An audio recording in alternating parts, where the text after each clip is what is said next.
Donald Trump is squaring off with the Pope, a man with more than 1 billion followers. The Republican frontrunner lashed out at Pope Francis on Thursday in South Carolina. Earlier, the Pope described Trump's plan for a wall along the Mexican border as not Christian. The candidate quickly accused Francis of questioning his faith. But last night at a televised town hall, Trump began to soften his criticism. And there is a new poll out this morning that shows Trump's lead is narrowing in South Carolina ahead of tomorrow's primary.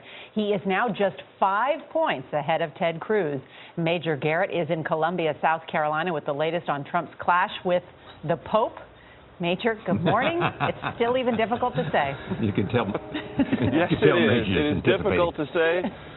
Difficult to wrap your mind around. But as we all know, Donald Trump has defied political conventions and manners since entering this presidential campaign. Many remember his widely condemned insult of Mexicans when he announced for the presidency on June 16th. And since then, building a wall on the U.S.-Mexico border has been a recurrent and popular theme for Trump. And when asked about this, Pope Francis said, generally speaking, the building of walls lacks Christian charity.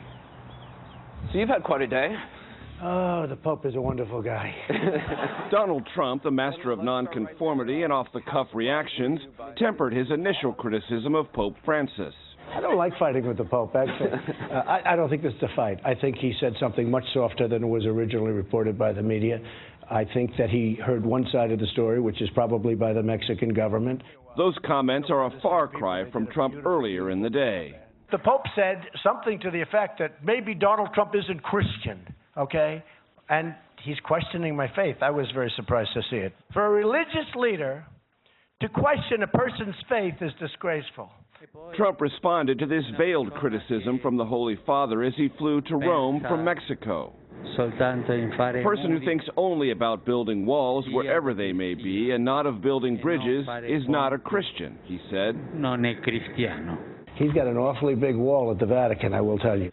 Building a wall on the U.S. border with Mexico, We're going to build that wall. We're going to build that wall. remains a staple of Trump's stump speeches, an echo of this incendiary beginning to his campaign. They're bringing drugs. They're bringing crime. They're rapists. And some, I assume, are good people. Trump's Republican rivals have sometimes seized upon his previous outlandish statements, but not this time. I just don't think it's appropriate to question Donald Trump's faith. I'm not even sure I'm qualified to criticize or comment on remarks from this man. And that's between Donald and the Pope. I'm not going to get in the middle of that. And another theme for Trump, especially here in South Carolina, is he deserves credit for the vision to oppose the Iraq War. Yesterday, audio tape surfaced of an interview Trump did in September of 2002 where he supported the invasion. Asked about it last night at the town hall, Charlie, Trump said by the time the war started in March of 2003, he was opposed. Thanks, Major.